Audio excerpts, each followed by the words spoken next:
네, 우리 하나님 말씀 함께 보겠습니다. 마가복음 14장 22절에서 31절입니다. 마가복음 14장 22절에서 31절.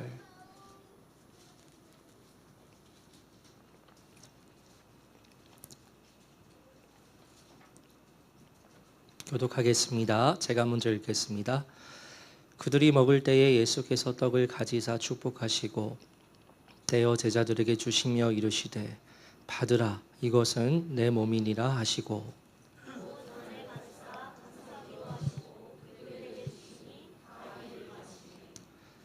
이르시되 이것은 많은 사람을 위하여 흘리는 나의 피 곧 언약의 피니라.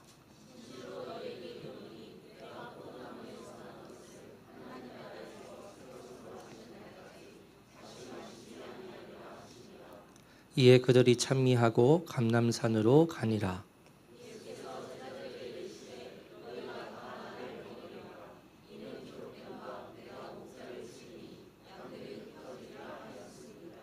그러나 내가 살아난 후에 너희보다 먼저 갈릴리로 가리라.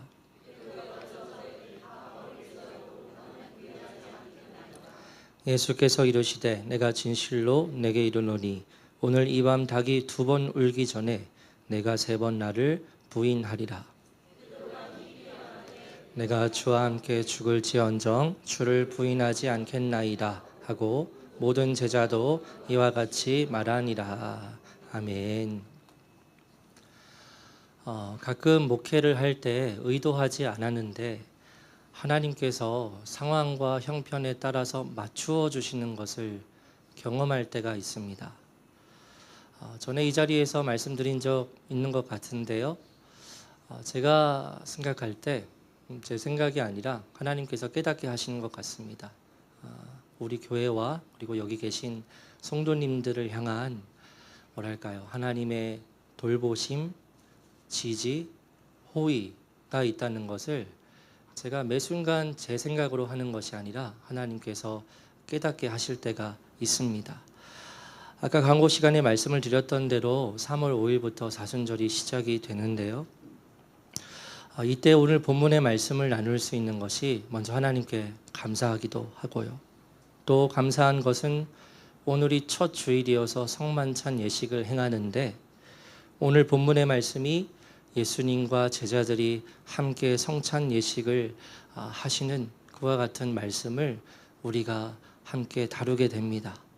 본문의 순서대로 강의를 하고 있는 것 다 아실 텐데 어떻게 이렇게 첫째 주에 딱 맞춰주셨을까 생각할 때 하나님께 감사합니다. 그래서 오늘 이 시간에는 내가 주와 함께 죽을지언정 이라는 제목으로 함께 말씀을 나누겠습니다. 2주 전이죠. 지난주에는 이명성 목사님께서 오셔서 말씀을 전해주셨고요. 2주 전에 참 슬프고 비극적인 말씀을 우리가 함께 살펴보았습니다. 예수님께서 제자들과 유월절 식사를 하시는 도중에 예수님께서 말씀을 하시죠. 여기 있는 12 중에 나를 파는 자가 함께 있다는 말씀을 주님께서 하셨을 때 모든 제자들은 다 함께 깜짝 놀랍니다. 그러면서 분위기가 얼어붙고 그리고 한 명씩 제자들이 예수님께 확인을 받습니다. 주님, 저는 아니지요 하고 아주 기침 소리 하나 낼 수 없는 그 긴박감 속에서 제자들이 한 명씩 주님께 확인을 받는 그와 같은 말씀을 살펴보았습니다. 웬 날벼락과 같은 말씀입니까? 우리 중에 도대체 누가 예수님을 배반하고 판다는 겁니까? 라고 생각하는 중에 마가복음에는 기록되어 있지는 않지만 다른 복음서의 말씀을 보면 유다가 그 자리에 있다가 도중에 그 자리를 떠나게 되죠. 그렇게 유다가 나간 이후에 이제 오늘 본문의 말씀이 이어지게 되는 겁니다. 우리 12절 함께 읽겠습니다. 시작. 그들이 먹을 때에 예수께서 떡을 가지사 축복하시고 떼어 제자들에게 주시며 이르시되 받으라, 이것은 내 몸이니라 하시고. 아멘. 제자들이 다시 식사를 하기 시작했습니다. 그런데 그때 예수님께서 식사가 마칠 무렵이었던 것 같습니다. 떡을 가지시고 떼어 제자들에게 주시며 말씀하십니다. 이르시되 받으라. 이것은 내 몸이니라. 식사 끝자락에서 예수님께서 왜 갑자기 떡을 떼어서 우리에게 주시면서 이해하지 못할 말씀을 하시는 것일까? 받으라. 이것은 내 몸이니라. 이와 같은 예수님의 말씀을 제자들은 당시에 결코 이해할 수가 없었을 겁니다. 수수께끼와 같은 말씀이었을 거예요. 예수님께서 주시니까 그냥 받아 먹는 거지요. 그런데 이것이 끝이 아니었습니다. 우리 23절, 24절 두 절을 읽겠습니다. 시작. 또 잔을 가지사 감사기도 하시고 그들에게 주시니 다 이를 마시매 이르시되 이것은 많은 사람을 위하여 흘리는 나의 피 곧 언약의 피니라. 아멘. 떡을 주신 이후에 이제는 식후의 잔을 제자들에게 주시며 감사기도를 먼저 드리시고 그 다음에 잔을 제자들에게 주셔서 그 잔을 돌아가면서 마시도록 하셨습니다. 그러면서 말씀을 하시는 것이 이르시되 이것은 많은 사람을 위하여 흘리는 나의 피 곧 언약의 피니라 라고 말씀을 하시죠. 그리고 25절에서 이어서 말씀하십니다. 진실로 너희에게 이르노니, 강조법이죠. 강조해서 말씀을 하시는 겁니다. 진실로 너희에게 이르노니 내가 포도나무에서 난 것을 하나님 나라에서 새 것을 마시는 날까지 다시 마시지 아니하리라 하고 말씀을 하십니다. 여러분, 방금의 이 25절의 말씀을 통해서 우리는 무엇을 알 수 있지요? 이 식사가 예수님에게 있어서 정말 마지막 식사인 겁니다. 포도나무에서 난 것은 포도주를 의미하지요. 당시 식사를 할 때 이스라엘 사람들은 늘 포도주를 곁들여 먹었습니다. 마셨습니다. 그런데 주님께서 하나님의 나라에서 내가 새 것으로 마시는 날까지 다시는 포도주를 마시지 않을 것이라 말씀하시는 것은 지금 하셨던 이 식사가 예수님께 있어서 정말 마지막 식사라는 것을 보여주는 거지요. 여러분, 제자들의 입장에서는 이와 같은 예수님의 말씀이 정확히 무엇을 의미하는지 몰랐을 겁니다. 우리는 잘 알고 있지요. 저 예수님의 말씀이 그 떡이 무엇을 의미하고 그리고 포도주가 왜 피를 의미하는지 우리는 알고 있지만 당시 제자들은 도대체 예수님께서 지금 무슨 말씀을 하시는 것인가 하고 생각을 했을 겁니다. 다만 예수님께로부터 흘러나오는 분위기가 이거는 심상치가 않아요. 너무 무거워요. 그래서 그냥 주님께서 주시니까 받아 먹고 잔을 돌려가면서 마시는 거지요. 그런데 이후에 시간이 흐르고 나서 제자들은 이 마지막 만찬에서 예수님께서 주셨던 떡과 포도주와 관련된 메시지를 이후에 깨닫게 되는데, 예수님께서 십자가에 달려 몸이 찢기시고 많은 피를 흘리시는 것을 제자들이 보았을 때 제자들은 그때서야 이 성찬 말씀의 의미를 깨닫게 되는 거죠. 그래서 제자들이 예수님께서 부활하시고 승천하신 이후에 초대교회를 이루게 되었을 때 방금 우리가 읽은 이 예수님의 말씀대로 주님의 몸과 피를 나누는 성찬 예식을 행합니다. 우리 사도행전 2장 42절 말씀을 읽겠습니다. 시작. 그들이 사도의 가르침을 받아 서로 교제하고 떡을 떼며 기도하기를 힘쓰니라. 아멘. 방금 읽은 말씀에서 서로 교제하고 떡을 떼었다는 것은 식사의 교제를 단순히 의미하는 것이 아니라요, 주님의 몸과 피를 나누는 성만찬 예식을 모일 때마다 행했다는 겁니다. 그래서 초대교회에서는 성찬 예식을 모일 때마다 행했습니다. 일주일에 한 번 모였다?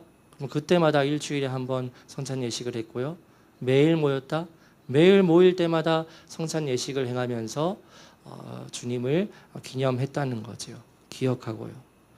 그래서 오늘날에도 매주 주일 예배마다 성찬 예식을 행하는 교회가 있는가 반면 우리 교회는 매월 첫 주일에 성만찬 예식을 행하고 있지요. 그런데 이에 대해 생각을 해볼 때 한 달마다 한 번씩 하는 이 성찬 예식이 어떻게 느껴지실지 모르겠습니다. 너무 자주 하는 것 같다라고 느껴지실 수도 있을 것 같고요. 만약 그렇다면 이 예식이 주는 의미가 뭔가 좀 퇴색되는 것 같은 그와 같은 점이 없지는 않을 것 같은데 여러분은 어떠하신가요? 오늘 본문 말씀에 기록되어 있지만 여러분, 이 성찬 예식에 참여하는 목적은 누구를 기억하기 위함입니까? 예수님이지요. 십자가에 달려 죽으신 그 주님을 기억하고 그리고 기념하기 위함입니다. 이 예식에 참여할 때마다 십자가에서 나를 위해 몸이 찢기시고 피를 흘리신 예수님을 기억하고 기념하는 거예요. 이것은 세상의 사람들의 입장에서는 도저히 이해할 수 없는 광경이라 할 수 있습니다. 아마 그분들은 이렇게 생각을 할 겁니다.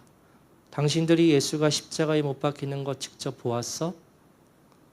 그 예수가 우리나라 사람이야? 외국인에 해당하는 그가 로마군에 의해서 십자가에 달려서 몸이 찢기고 피를 흘렸다고 치자. 그 2000년 전의 이야기가 어떻게 당신들과 연결이 된다고 생각을 하고 그런 예식을 하면서 감사하고 또 심지어 울기까지 하는 거야? 라고 반응할 수 있는데 저는 합리적인 의문이라고 봅니다. 믿음을 가지고 있지 않은 분들에게는 성찬 예식에 참여하는 것과 나를 위한 그 예수님의 희생을 생각하면서 경건하고 진실하게 반응하는 우리의 모습을 보고 도저히 이해가 가지 않는 거죠. 그러나 정말 예수님을 만나고 구원의 은혜를 아는 사람들에게서는 이 성찬 예식이 나에게 있어서 얼마나 소중한 시간인지 아는 겁니다. 예를 들어서 그 누군가가 나를 위하여 대신 죽었다고 한다면 여러분, 나는 그분을 일평생 동안 기억하겠죠. 절대 잊을 수 없을 겁니다. 제가 어렸을 때 교회에서 산행을 간 적이 있었는데 산길이 굉장히 험하고 미끄러웠습니다. 그러니까 아주 가파른 길을 올라가는데 그땐 옛날이어서 그랬는지 모르겠는데 옆에 이 울타리가 없었어요. 그래서 막 어른들을 따라서 제가 올라가는데 그런데 제 신발이 미끄러웠는지 옆에 그 수미터가 넘는 낭떠러지로 제가 미끄러져 막 떨어지는 겁니다. 그래서 제가 그때의 감정을 아직도 기억하는데 뭔가 번쩍하는 거 있잖아요. 정말 큰 사고를 당하기 전에 번쩍하는 그러한 감정의 폭발과 함께 하면서 미끄러가는데 그때 앞에 가시던 남자 성도님이 저를 보시고는 손을 길게 뻗으셔서 팍 하고 잡으셨어요. 그래서 그때 저의 손을 확 잡아주셔서 제가 미끄러지는 걸 다시 이렇게 올라온 적이 있었는데 그때 그분이 제 손을 잡아주지 않으셨다면 아마 저는 정말 크게 다쳤거나 머리부터 떨어졌으면 아마 죽었을 겁니다. 그래서 살아가다 보면 가끔씩 그 장면이 떠오를 때가 있어요. 그 느낌이 떠오를 때가 있어요. 제 손을 그 잡아주셨던 그 두터운 손의 느낌이 떠오른 적이 있습니다. 그러면 저는 어떠한 마음을 가지게 될까요? 그때 제 손을 잡아주신 분께 감사한 마음이 드는 거죠. 이러한 작은 일도 기억하게 되고 감사하게 되는데 죄를 지은 나를 위하여서 몸을 찢기시고 피를 흘리신 그래서 비참하게 죽으신 그분을 기념하는 이 시간이 내게 있어서 정말 소중한 시간이 되는 거지. 물론 우리가 그 광경을 직접 보지는 않았지만 살아있는 하나님의 말씀을 통해서 우리는 알 수 있지요. 또한 우리 안에 계신 성령님의 역사를 통해서 이 성찬 예식은 단순히 줄을 서서 빵을 먹고 포도주를 마시는 시간이 아니라 한 달에 한 번 우리가 예수님께서 나를 위해 죽으셨음을 직접적으로 기억하고 기념하는 얼마나 소중한 시간인지 구원받은 성도들은 알게 된다는 겁니다. 그래서 초대교회를 볼 때 매주 모일 때마다 이 성찬 예식을 행했는데요. 그런데 그때 그 초대교회 여러 교회들 중에 한 교회에서 이 성찬 예식을 그냥 식사 정도로 가볍게 여겼던 교회가 있었습니다. 어떤 교회일까요? 고린도 교회였어요. 우리 고린도전서 11장 21절 말씀을 읽겠습니다. 시작.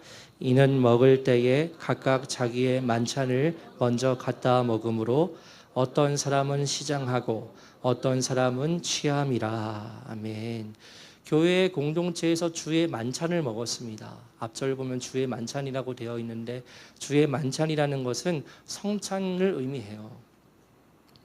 그런데 그 예식을 행할 때, 식사를 하게 될 때에 예수님을 기억하고 기념하면서 먹고 마시는 것이 아니라 무분별하게 행하는 겁니다. 그래서 방금 21절 말씀을 보면 어떤 사람은 시장하고, 시장하다는 건 배고프다는 거죠. 어떤 사람은 시장하고 어떤 사람은 취했다는 말씀은 이러한 배경이에요. 당시에 경제적으로 부유했던 성도들이 있었습니다. 이 성도들은 늦게까지 일을 할 필요가 없었어요. 그래서 이제 우리 초대교회에서 모입니다 하고 하면은 그 시간에 모이게 되면 그 차려져 있는 떡과 포도주를 그 여유 있는 사람들이 먼저 가져다가 막 먹는 겁니다. 그래서 떡을 먹고 포도주도 양껏 마셔서 배부르고 취하는 상태에 있는 거지요. 그런데 그와 반면에 늦게까지 일을 한 경제적인 여유가 없는 사람들, 성도들이 있었어요. 그래서 늦게까지 힘들게 일을 하고 온 성도들이 시간이 좀 늦어서 참여해서 이 만찬에 참여하려 하면 이미 앞에 사람들이 모두 먹고 마셔서 남은 것이 없어서 그 예수님을 기억하고 기념하는 주의 만찬을 참여하지 못하고 배고파 했다는 거예요. 여러분, 경제적으로 부유해서 시간적인 여유가 있든 아니면 형편이 어려워서 늦게까지 일을 하든 함께 모두 모이기까지 기다렸다가 예수님을 기억하면서 주님의 이 성찬을 행해야 하는데 규칙도 없고 틀도 없고 자신들 마음대로 행하여서 이 거룩한 주의 만찬을 난잡한 식사 자리로 변질시킨 거죠. 이 일을 멀리서 바울이 듣게 됩니다. 그리고 고린도 교회 성도들을 향하여 아주 매서운 경고의 말씀을 전하는데요. 11장 27절 함께 읽겠습니다. 시작. 그러므로 누구든지 주의 떡이나 잔을 합당하지 않게 먹고 마시는 자는 주의 몸과 피에 대하여 죄를 짓는 것이니라. 아멘. 엄중한 경고의 말씀을 전합니다. 누구든지 이 주님의 몸과 피를 기념하는 떡과 잔을 합당하지 않게 먹고 마시는 자는 죄를 짓는 것이다 라고 말하는데요. 그 뒤에 또 이어지는 말씀이 있어요. 어떻게 행해야 하느냐? 성찬 예식을 두 절을 읽겠습니다. 시작. 사람이 자기를 살피고 그 후에야 이 떡을 먹고 이 잔을 마실지니 주의 몸을 분별하지 못하고 먹고 마시는 자는 자기의 죄를 먹고 마시는 것이니라. 아멘. 성찬 예식을 하기 전에 무엇을 하라고 바울이 말하고 있습니까? 자기를 살피라. 여러분, 자기를 살피라는 것이 무엇을 살피라는 거지요? 내가 이 떡과 포도주를 먹고 마시기에 내 마음이 진실하고 거룩한지 살펴보라는 것입니다. 나는 지금 이 예식을 참여하면서 예수님을 기억하고 기념하려는 마음이 있는지 자신을 살피라는 거예요. 그 후에야 이 떡을 먹고 이 잔을 마시라는 거죠. 오늘날 우리에게 참 중요한 말씀입니다. 오늘 설교를 마치고 우리 함께 성찬 예식을 함께 행하고 받을 텐데 이 말씀을 기억하여서 우리 자신을 먼저 살피고 이 예식에 참여하는 우리 모두가 되기를 주님의 이름으로 축복합니다. 그래서 본문의 말씀으로 돌아가서요. 최후의 만찬에서 예수님께서 빵과 포도주를 제자들에게 나누어 주신 이후에 26절 말씀을 보면 다음과 같이 행하십니다. 읽겠습니다. 시작. 이에 그들이 찬미하고 감난산으로 가니라. 아멘. 찬미했다는 것은 찬양을 했다는 말이지요. 당시 유월절 식사를 하고 나서 이스라엘 백성들은 하나님께 찬미하고 찬송하는 시간을 가졌습니다. 관례였어요. 유월절 식사를 하게 되면 이제 배부르게 되면 함께 하나님을 목소리 높여 찬양하는 그와 같은 관례가 있었는데 그와 같은 관례대로 이제 이 제자들이 감난산으로 가면서 하나님을 찬양하는 겁니다. 그리고 그때는 이미 늦은 밤이었죠. 아마 이때 제자들은 명절이잖아요. 흥겨운 때이죠.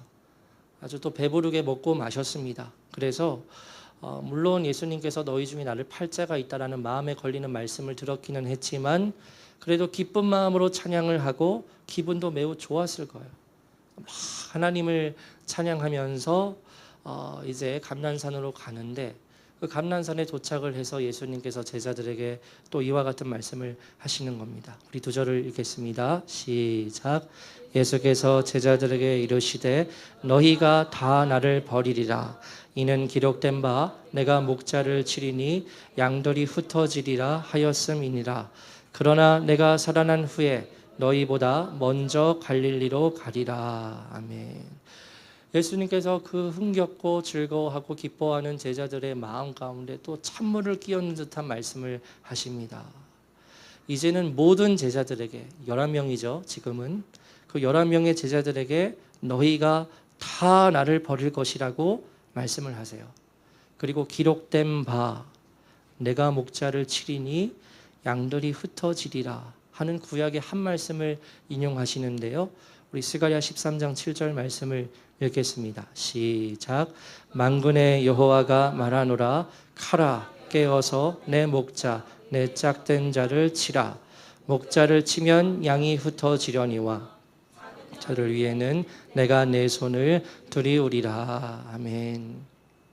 이 말씀의 뜻이 무엇이냐면 하나님께서 말씀하시는 겁니다. 카라 내 목자를 치라 하고 하나님께서 말씀하십니다. 여러분 목자를 치면 그 목자가 데리고 있던 양들은 어떻게 되지요? 다 흩어지고 도망가게 되는 거죠. 그래서 저 스가랴 말씀은 심판에 대한 말씀입니다. 하나님께서 이스라엘 백성들을 심판하시겠다는 말씀이에요. 그래서 칼로 목자를 죽이면 양떼가 흩어진 같이 그때의 우상 숭배를 하는 이스라엘 백성들은 목자를 잃고 다 흩어지게 될 것이라는 심판의 말씀을 하나님께서 하셨는데 그 스가랴 말씀을 예수님께서 가져오셔서 말씀하시는 것은 이 칼을 침을 받는 목자가 누구라는 겁니까? 자신이지요. 흩어지는 양떼는 누구입니까? 제자들이라는 거예요. 너희들이라는 거예요. 그러니까 예수님은 구약의 스가랴 말씀을 인용하셔서 너희들이 다 나를 버리고 도망갈 것이라고 말씀을 하고 계시는 겁니다. 이미 가룟 유다 한 명이 배신을 하고 떠났습니다. 그런데 이제는 남아있는 모든 제자들도 다 예수님을 버리고 떠날 것이라고 말씀하시는 거지요. 그리고 이어서 28절에 이렇게 말씀하십니다. 그러나 내가 살아난 후에 너희보다 먼저 갈릴리로 가리라. 여러분 이는 무엇에 대한 말씀입니까? 부활에 대한 말씀이죠. 여러분 부활을 하려면 먼저 무엇이 전제가 되어야 합니까? 죽음이 전제가 되어야 하지요. 그래서 지금 예수님께서는 자신의 죽음에 대해서 말씀하고 계시고 또한 그 이후에 부활에 대해서 제자들에게 말씀을 하고 계시는 것인데 그런데 당시의 제자들이 이 말씀을 하나도 깨닫지 못하는 겁니다. 도대체 이 예수님의 말씀이 무슨 말씀인지 모르겠는 겁니다. 우리 남은 11명이 예수님을 버리고 다 도망갈 것이라고 말씀을 하시는 건데 이거는 도저히 이해가 안 되고 동의할 수도 없는 겁니다. 그래서 베드로가 29절 말씀에 이렇게 이야기하지요. 베드로가 여짜오되 다 버릴지라도 나는 그리하지 않겠나이다. 우리는 이후에 어떻게 일이 펼쳐졌는지 다 알고 있기 때문에 베드로의 이 호언장담을 신뢰하지 않지만 이 당시에 베드로의 고백은 진실한 것이었습니다. 예수님을 정말 존경했어요. 예수님을 정말 사랑했습니다. 베드로에게는 정말 그런 마음이 있었어요. 그런데 100% 순수하지는 않았어요. 왜죠? 베드로에게는 또 어떤 마음이 있습니까? 예수님께서 그리스도로서 영광을 얻으시면 내가 옆에 있어서 가장 큰 영광을 얻어야겠다라는 그러한 욕심도 있었어요. 어쨌든 베드로에게 있어서 진심이 있었습니다. 그래서 다 주를 버릴지라도 나만큼은 절대 주님을 배반하지 않겠노라고 그렇게 주님 앞에서 호언장담을 할 때 그 베드로를 향하여서 주님께서 말씀을 하시죠. 읽겠습니다. 30절입니다. 시작.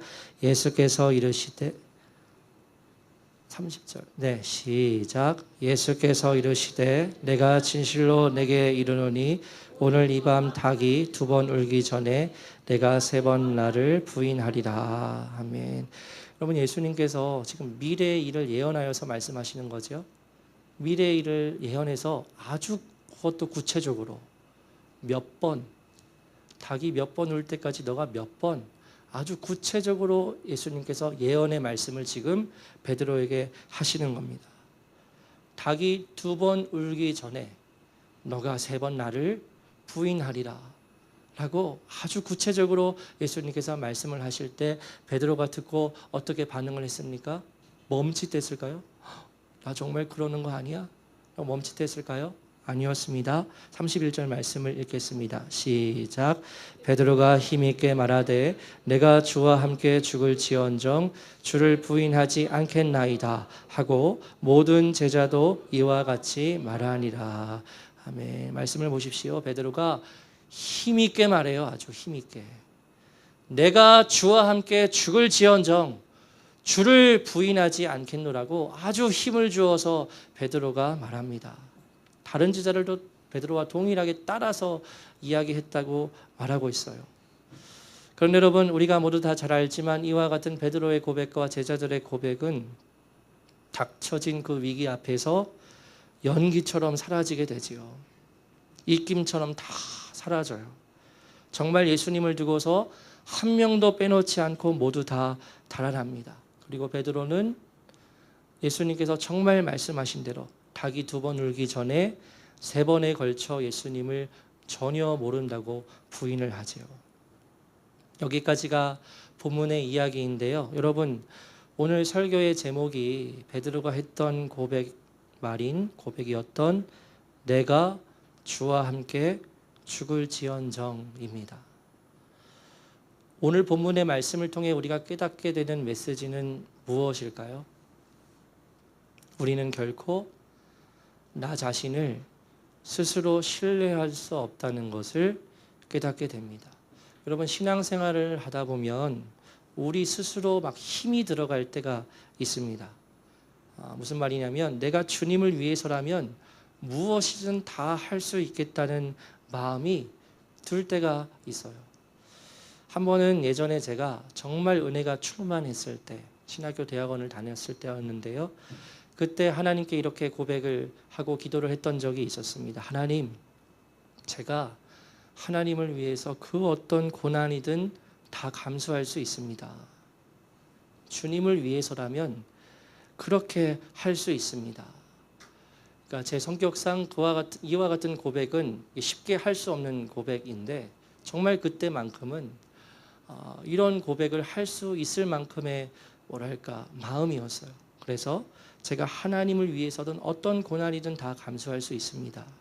주님을 위해서라면 그렇게 할 수 있습니다. 하고 그 대학원 꼭대기에 있던 기도실에서 그렇게 기도를 했던 적이 있었습니다. 그때 제 마음은 진심이었어요. 그런데 그 후에 얼마 지나지 않아서 제게 어떤 한 일이 생기는데 생각지 못했던 병을 앓게 됩니다. 그때 생각지도 못한 그 병을 앓게 되면서 참 많은 고생을 했어요. 참 많은 어려움을 겪고 또 마음이 또 어려워지고 또 무너지는 그와 같은 시간을 보냈었는데 그때 그런 고통의 시간을 겪으면서 이상하게도 그때 예전에 제가 했던 그 기도의 내용이 떠오르는 거예요. 하나님을 위해서는 어떤 고난이든 다 감수할 수 있습니다. 주님을 위해서라면 그렇게 할 수 있습니다. 라고 기도했던 그때가 떠오르는 거예요.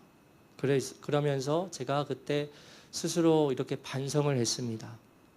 내가 너무 마음에 힘이 들어가서 섣부르게 기도했구나 하고 생각을 했어요. 이건 저 개인에게 해당하는 부분입니다. 그때는 정말 진심으로 하나님 앞에 제가 하나님을 위해서 어떤 고난도 다 받을 수 있습니다 라고 고백을 했지만 그 이후에 생각지도 못했던 병을 앓고 힘들게 되니까 그와 같은 그러한 충만함과 그와 같은 기쁨이 많이 사라진 거예요. 그래서 그때 제가 생각했던 것이 내가 너무 그때 힘이 들어가서 기도를 했구나 하는 것이었어요. 다행히 시간이 지나서 몸이 아픈 것은 나았습니다만 그때 제가 배운 교훈이 있었습니다. 무엇이냐면 신앙생활을 할 때 하나님 앞에서 내 힘이 들어가서 섣불리 말하면 안 된다는 것이었어요. 여러분은 그러한 경험을 하신 적이 없으십니까? 막 충만해서 하나님 앞에서 어떤 것도 다 할 수 있을 것처럼 고백하고 기도했던 그런 때는 없으셨어요? 우리는 때때로 베드로처럼 주님 앞에서 호언장담을 할 수 있다고 생각을 합니다. 그러나 아무리 우리가 진실한 마음을 가지고 그렇게 고백을 한다 하여도 그와 동시에 무엇을 기억할 수 있어야 합니까? 우리의 힘으로는 그 고백을 행할 수 없음을 겸손하게 인식할 수 있어야 합니다. 내가 주님을 위해서 이렇게 하겠습니다. 내가 주님을 위해서 이렇게 살겠습니다. 이러한 고백이 참 귀한 것일 수 있지만, 그러나 그 고백을 하는 데에 있어서 나의 힘이 잔뜩 들어가게 되면 그 고백이 무색하게도 나 자신이 무너지는 때를 경험하게 될 거예요. 오늘 본문의 말씀을 보면 베드로와 제자들이 이와 같은 것을 아주 처절하게 경험을 하게 되죠. 진심이었어요. 다 버릴지라도 나만큼은, 내가 주님과 함께 죽을지라도, 아주 자신 있고 진심을 가지고 힘 있게 고백했지만 베드로가 그 스스로의 힘을 의지하여서 그렇게 고백을 했을 때 나중에 모든 것들이 다 허무하게 무너지는 것을 스스로 경험하게 되죠. 그래서 베드로를 포함하여서 모든 제자들이 그때 비참한 패배와 절망을 경험하게 됩니다. 예수님을 다 버리고 도망가요. 자신의 처절한 패배, 자신 존재에 대한 스스로의 절망을 아주 뼈저리게 경험하게 되죠. 그래서 그 이후에 베드로와 제자들이 오직 누구께만 소망을 두게 됩니까? 주님께만 소망을 두게 되어요. 그래서 오순절날 성령 하나님께서 베드로와 제자들에게 임하셨을 때, 그때 그 임하신 그 성령 하나님을 의지하여 행하지 결코 자신의 지혜와 힘을 의지하지 않는 그와 같은 모습을 우리가 볼 수 있습니다. 그래서 여러분, 이처럼 우리는 우리 자신을 믿을 수가 없어요. 우리 자신을. 여러분, 하루에도 우리의 감정이 오르락내리락 하는 거 아시죠? 우리의 믿음의 그 감정도 오르락내리락 하는 것 아시죠? 영적 감정도. 어느 때는 성령 충만한 것 같았다가 어떤 때는 뭐 하나에 걸려 넘어지면 나는 소망이 없어. 계속 오르락내리락 하는 그 일정하지 않은 나의 그 영적인 감정, 그러한 나의 존재를 우리가 알아야 돼요. 나 자신을, 너 자신을 알라, 유명한 말이죠. 어쨌든 그 말이 있는 것처럼 우리는 우리 자신의 존재를 알아야 합니다. 나는 내 힘으로 어떤 것도 행할 수 없는 존재이구나. 내가 주님을 향하여 진심을 가지고 있고 정말 주님을 향하여 전심으로 나아가고자 해도 내가 가지고 있는 지혜와 힘으로는 그 어떤 것도 내가 이룰 수 없구나. 나는 원래 그러한 존재이구나 라는 것을 인식할 수 있어야 합니다. 그래서 여러분, 오직 하나님만 의지하는 것이 지혜입니다. 오직 하나님만 의지하는 것이 지혜예요. 네, 아시죠 다들? 네, 나 자신도 믿을 수가 없어요. 나를 내가 어떻게 믿습니까? 내가 충만할 때는 하나님을 향해서 뭐든 다 할 수 있을 것 같아요. 그런데 내가 어려울 때는요, 그 소리 싹 들어가죠. 정말 미칠 것 같은 거예요. 그러니까 도중에 믿음을 그냥 땅바닥에 던져버리고 세상으로 돌아간 사람도 있지 않습니까? 우리는 우리 자신을 결코 믿을 수 없어요. 오직 하나님만 의지하는 것이 지혜입니다. 그래서 이것을 확장하여 적용할 때요, 여러분, 또한 우리는 우리 주위에 있는 사람들이 믿을 대상이 되지 못한다는 것을 기억해야 합니다. 그래서 사람은 믿을 대상이 아니라 오직 무엇을 할 대상이죠? 그렇죠. 사랑할 대상이에요. 사람은 의지하거나 믿을 대상이 못 되고 오직 사람은 사랑해야 할 대상입니다. 어떤 경우에서도 사람을 조건 없이 신뢰하거나 의지하지 마십시오. 오직 살아계신 하나님만 의지해야 합니다. 오늘 본문에 나오는 베드로와 제자들처럼 얼마든지 자신들에게 닥친 그 위기 앞에서 그 사랑했던 예수님을 배반하고 도망갈 수 있는 것이 사람이에요. 나의 이익에 따라서 함께 동료였지만 나의 이익과 나의 그와 같은 상황에 따라서 얼마든지 배신하고 떠날 수 있는 것이 바로 사람의 존재라는 것을 우리는 기억할 수 있어야 합니다. 나라가 많이 혼란스럽죠. 계속해서 말씀을 드리고 있지만 나라를 위해서 기도해야 한다고 말씀을 드리고 있습니다.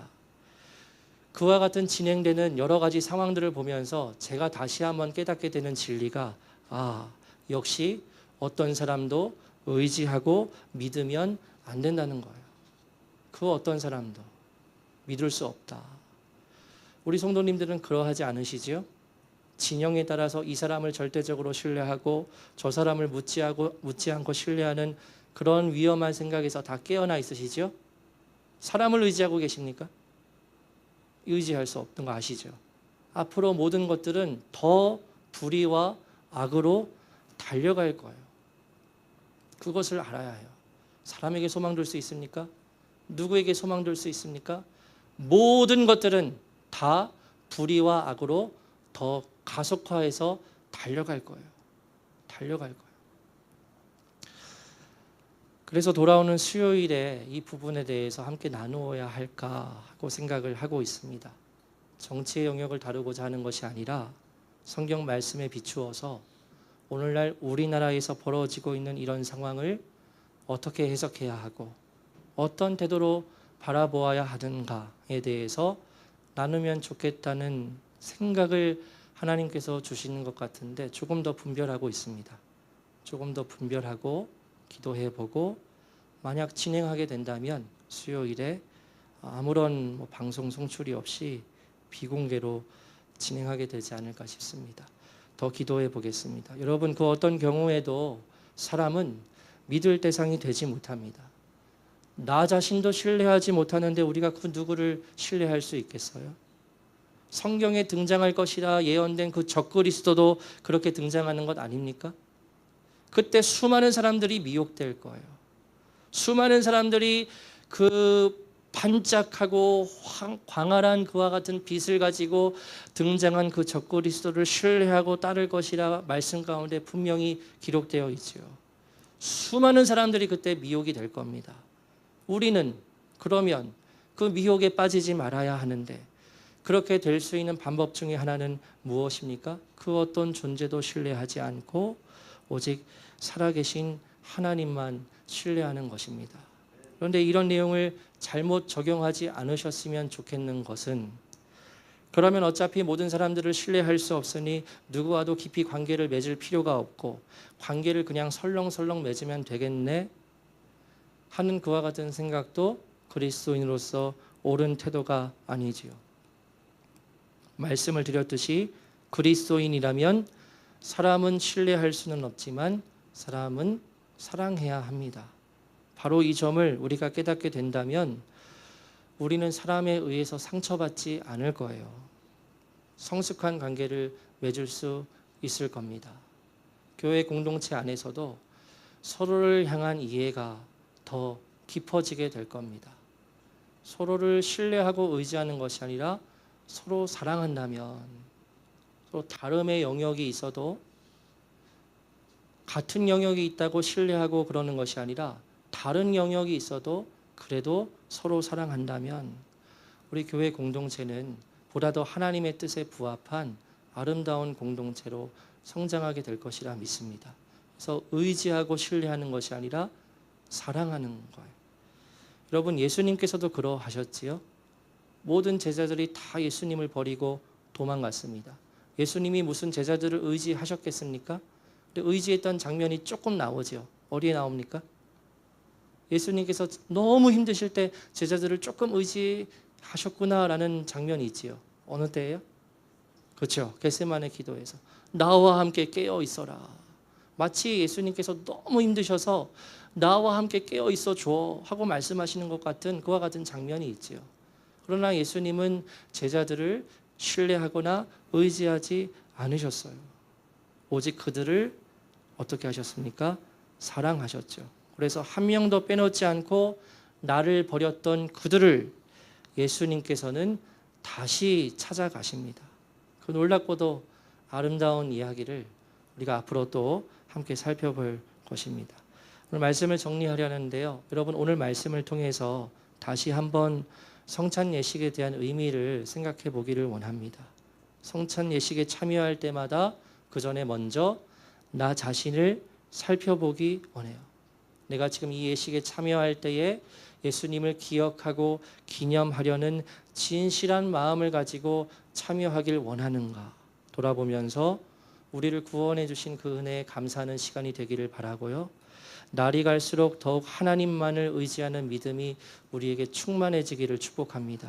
우리 자신을 믿을 수 없고 그 어떤 이도 믿을 수 없다는 것을 정말 깨달아 우리 스스로의 힘을 빼고 겸손한 마음으로 우리 안에 계신 성령 하나님만을 의지하여 오직 주위에 있는 사람들을 사랑할 수 있는, 오직 사랑하는 우리 모두가 되기를, 그런 마음이 충만해지는 우리가 되기를 주님의 이름으로 축복합니다. 함께 우리 찬양하고 기도하는 시간 갖겠습니다.